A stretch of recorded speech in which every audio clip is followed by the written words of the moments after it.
Bonjour à tous, j'espère que vous allez bien. Bienvenue sur notre chaîne Drone Tech. J'espère qu'en cette période difficile, vous vous portez bien, vous et vos proches. Aujourd'hui, on fait le test du petit laptop qui est le Bimax Y11, qui est un petit laptop qui est la particularité d'être petit, ça c'est son nom, 11 pouces, léger et réversible, comme ceci. Vous pouvez l'utiliser en mode tablette. Donc ici, on voit que c'est un petit 2 en 1 qu'on peut convertir comme on veut, soit l'utiliser en mode tente, en mode comme ceci, à plat, en mode tablette, juste avec le clavier caché. Et on va voir que il nous réserve pas mal de surprises, surtout à son prix. Il pourra en intéresser plus d'un. C'est parti pour le test du Bimax Y11. On y va. On l'ouvre tout de suite. Et voilà son clavier. Ici, un joli petit clavier avec des touches et la sonorité qui est agréable. Qui est assez agréable à utiliser. Pas des plus précis, mais qui marche pas trop mal. Ici, la seule chose qu'il faudra faire attention, c'est le clavier est en anglais, QWERTY. Alors on peut trouver, je vous dis tout de suite, d'entrée de jeu, des petits stickers à mettre pour changer le nom des touches, pour qu'ils correspondent à votre langue, à votre pays, à vous. Voilà. L'avantage on fait tout de suite de ce petit PC, l'avantage d'être petit, compact et léger à la fois. On voit ici la charnière, on va tout de suite voir le dessous.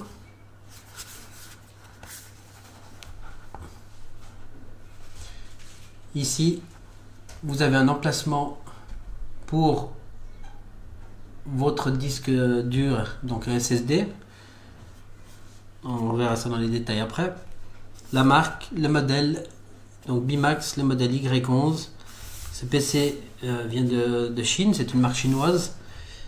Et je l'ai fait venir de chez Banggood. On va tout de suite voir les sur le côté, si j'arrive à faire la netteté. Voilà. On a un haut-parleur, ici, à l'avant, sur le côté droit.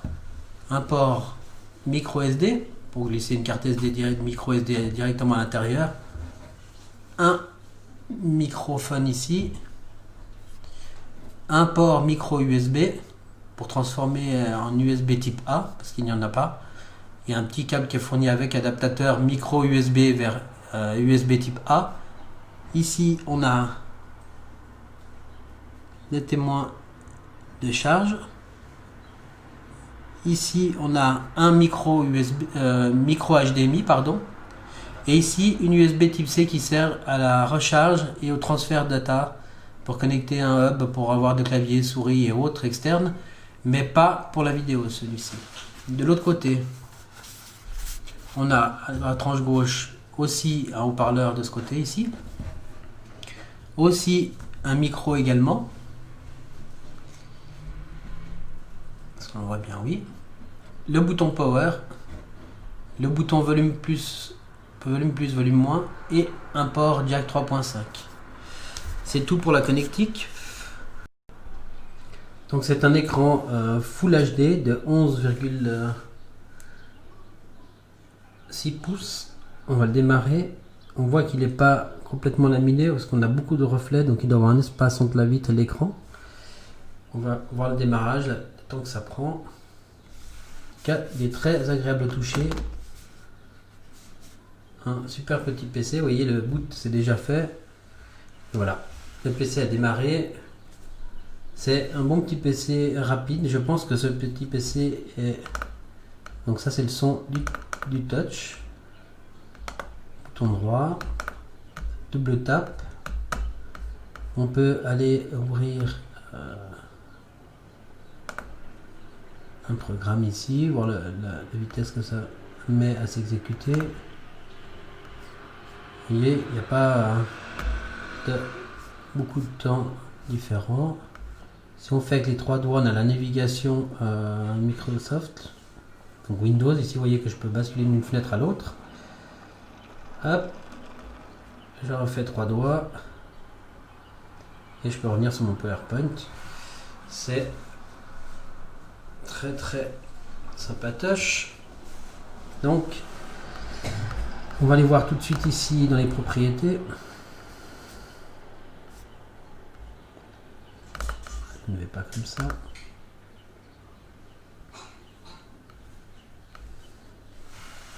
Je vais essayer de vous filmer juste le bureau. Je vais laisser comme ça. Focus ici. Voilà. On va mettre peut-être un peu plus d'ISO.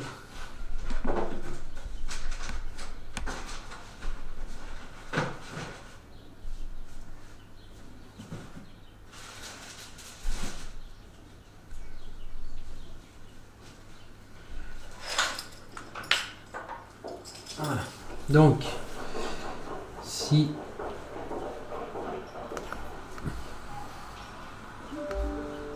on va voir ici notre disque dur qui a une capacité de 256 Go. À la base, il reste 150 Go de libre après avoir installé Windows et d'autres programmes qui sont déjà installés dessus d'office et les autres programmes que j'ai installés comme Netflix, Office, etc. Ça c'est vos avantages. Si vous maintenez avec le touchpad les deux touches et vous faites ça, ça fait n'importe quoi. Évidemment là ça ne le fait pas.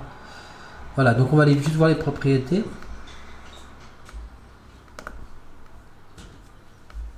Voilà, gestionnaire de Windows, etc. Donc on voit qu'il y a un Windows 10 professionnel déjà installé dessus. C'est vraiment cool à ce tarif là d'avoir un Windows Pro déjà installé et complètement activé. Ça a l'air de se passer sans problème. Il y a 8 Go de RAM d'installer. On ne peut pas l'étendre, hein, c'est de la RAM qui est soudée. Maintenant, beaucoup de constructeurs font ça. Sur les PC, j'imagine, c'est pour gagner en épaisseur et en place. Et peut-être aussi pour vous faire changer souvent de PC. Donc 8 Go de RAM qu'on ne peut pas changer. On ne peut pas augmenter la capacité de la RAM. Elle est soudée. Et 256 Go de SSD comme on a vu tout à l'heure.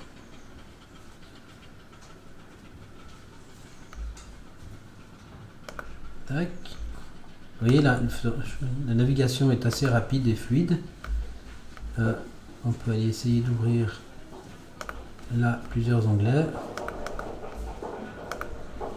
pour voir la rapidité du processeur. Le processeur, en parlant de processeur, c'est un Intel Gemini Lake N4100. C'est un processeur qui n'est pas puissant du tout, hein. C'est vraiment fait pour la petite bureautique, la navigation comme ça. Il est vraiment des petites choses de tous les jours. Mais ce portable, je le trouve vraiment cool. Vous voyez, en tout cas, il n'y a pas de problème Voilà, il y a un petit temps d'attente, hein, forcément. Mais à part ça, ça fonctionne bien. Il faut juste pas être pressé et ouvrir 45 onglets. Mais ça fait le taf, je pense. Quelqu'un qui aime bien se déplacer et utiliser un petit portable parce qu'il n'a pas beaucoup de place, franchement, je trouve que ce petit PC est correct. Évidemment, il ne faudra pas lui en demander beaucoup, hein.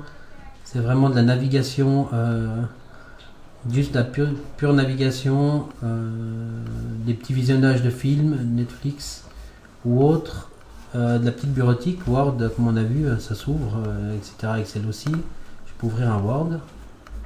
Si je ne clique pas à deux endroits. Voilà, on peut ouvrir Word et écrire ce que l'on veut. J'espère qu'on voit bien.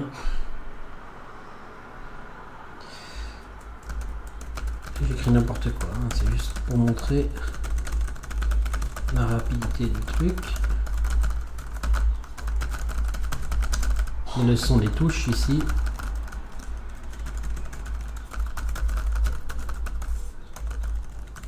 Vous voyez, il n'y a aucun ralentissement, vous pouvez écrire à toute vitesse, je sais pas. Voilà. L'avantage de cette tablette, comme vous le voyez, c'est qu'elle peut être convertie, comme je viens de le faire ici. Vous pouvez le mettre soit comme ceci, pour ne pas avoir le clavier et juste voir le partie de l'écran. Vous pouvez le mettre également en mode de tente, comme ils appellent ça, en mode tente, ici, comme ceci, en fonction de l'espace que vous avez réduit afin de poser votre PC portable. Ici, donc là, ça passe automatiquement en mode tablette. Vous pouvez le désactiver simplement en venant ici. Mode tablette ici est activé, vous voyez à l'écran. Vous pouvez le désactiver ici et ça redevient en mode bureau de Windows normal. Pour revenir en mode tablette, pour ceux que ça intéresse, vous revenez ici, mode tablette, vous voyez, ça revient et vous vous retrouvez en mode tablette Windows. Alors ça dépendra évidemment de tout ce que vous aurez installé pour pouvoir aller. Vous pouvez aller sur le store, on a toujours peur de casser ces claviers et autres. Et vous voyez que vous avez accès au store, vous avez accès à plein de choses. Alors j'ai essayé d'installer un petit jeu, Asphalt 9, alors bon voilà. On arrive à jouer mais c'est vraiment très lent, enfin c'est pas les meilleures conditions pour jouer. Il y a d'autres petits jeux plus sympathiques que vous arrivez à faire tourner. Comme Fallout, il est où ce jeu? Je sais plus. Après vous verrez, Angry Birds, tout ça, ça marchera sans problème. Il est d'ailleurs installé, on va l'ouvrir tout de suite.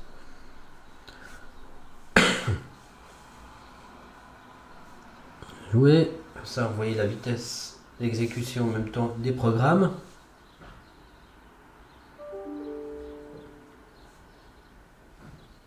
Voilà ici le jeu qui démarre.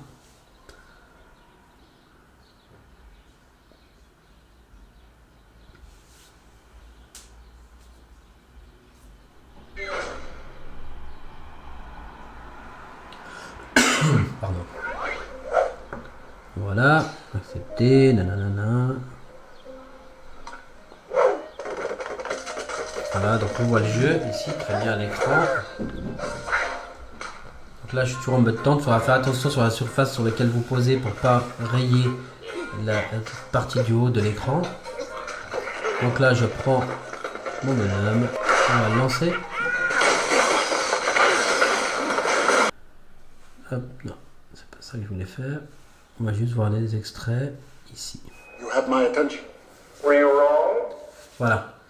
Donc, pour la partie multimédia, tout ça, je trouve vraiment que c'est un prix très acceptable et abordable que cette petite tablette qui est du plus pratique à transporter, qui est touch, qui est 2 en 1 qu'on peut mettre à plat comme ceci et transporter quelque part et montrer des choses aux gens. Donc du coup effectivement le clavier lui se bloque. Ici les touches ne sont plus actives du moment que vous l'avez fermé en mode tablette comme ceci. Un tout petit peu c'est ces reflets qui se verront pas trop mal. Je pense que c'est pas un écran qui est full laminé comme ils disent, c'est-à-dire l'écran est collé complètement à la vitre et ça évite d'avoir ces reflets ici. À part ça, l'écran, je trouve c'est un très bel écran. La qualité de finition est pas trop mal. Bon, on voit ici. Voilà, ici on voit la finesse du laptop. On voit très bien.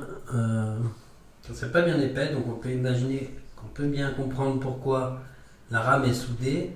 Si je mets en comparaison ici un smartphone à côté, on voit qu'il est quasiment de la même épaisseur, pardon. Vous voyez ici l'épaisseur du smartphone est presque même un peu plus épais que le laptop. Ici on voit le fameux câble que je vous parlais, l'adaptateur OTG vers USB-A.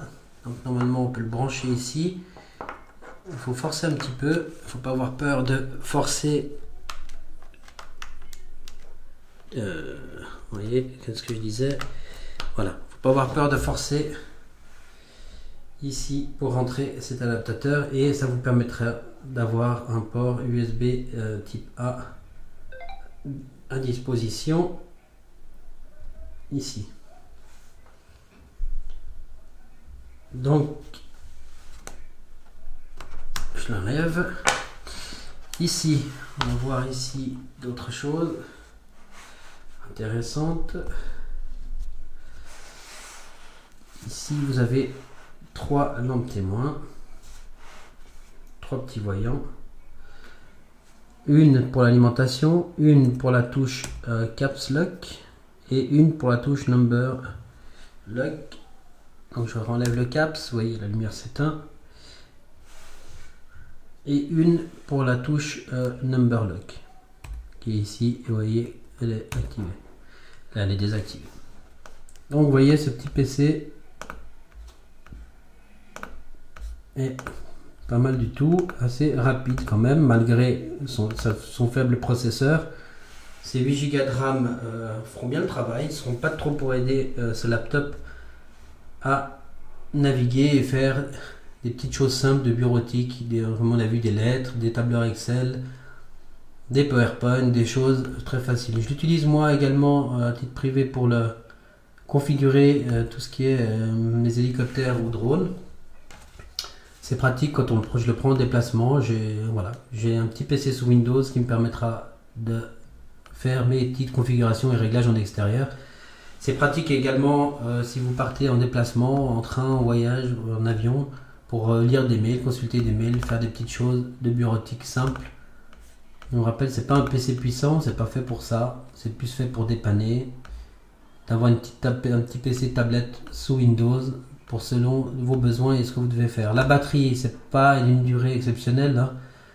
Là, vous voyez, il dit qu'elle est à 44%, il vous restera 1h35. Bon, j'ai la luminosité qui est à fond. Je peux la descendre ici pour vous montrer. Pardon, c'était l'autre touche évidemment. Je vais revenir là. Ici, je descends, là je suis au max. Là, je descends la luminosité. Vous voyez, les bas sont assez bas pour être sombres et les hauts, voilà le maximum de la luminosité que vous pourrez avoir. Voilà, un petit tour de ce petit PC portable. N'hésitez pas dans les commentaires à me dire si vous avez aimé cette vidéo, si vous voulez plus de vidéos sur des PC portables.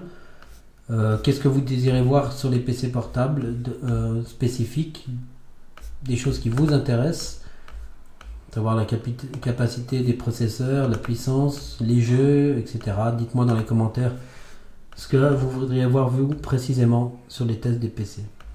Il supporte aussi des stylets. Donc comme vous l'avez vu, ce petit PC portable est très agréable, très fin en main. Il a quelques défauts de fabrication, on peut dire, quelques petites faiblesses, comme l'écran ici qui dépasse un petit peu sur le bord. Mais par ça, franchement, la qualité, vous voyez la finesse du truc, la portabilité en fera son atout. Le manque de connexion, ça peut être compensé par les adaptateurs. À vous de voir si c'est rédhibitoire pour vous ou pas. Donc, franchement, moi je m'en sers vraiment pour tout ce qui est configuration, comme je vous ai dit dans la vidéo, de mes petits drones ou hélicoptères. Pour la configuration, c'est très pratique. En déplacement, si vous voulez être sûr d'avoir un Windows avec vous, car on sait que des fois certaines tablettes, pour pas citer de marque, ont des problèmes pour la navigation, pour faire des choses qui normalement a dû être corrigées sur certaines versions. C'est quand même utile d'avoir un vrai petit laptop plutôt qu'une tablette, que ce soit Microsoft, Apple ou Android. Voilà, je pense, vous dites-moi en commentaire encore une fois vous ce que vous en pensez, d'avoir un petit PC sous Windows avec soi, ça peut vous aider et vous tirer de pas mal d'affaires désagréables. Sur ce, j'espère que vous avez aimé la vidéo. Putain! Sur ce, j'espère que vous avez aimé la vidéo. N'oubliez pas de lâcher un like et des commentaires, de vous abonner si ce n'est pas déjà fait. Sur ce, encore une fois, portez-vous bien. Je vous dis à très bientôt. C'était Androphone Tech. Ciao!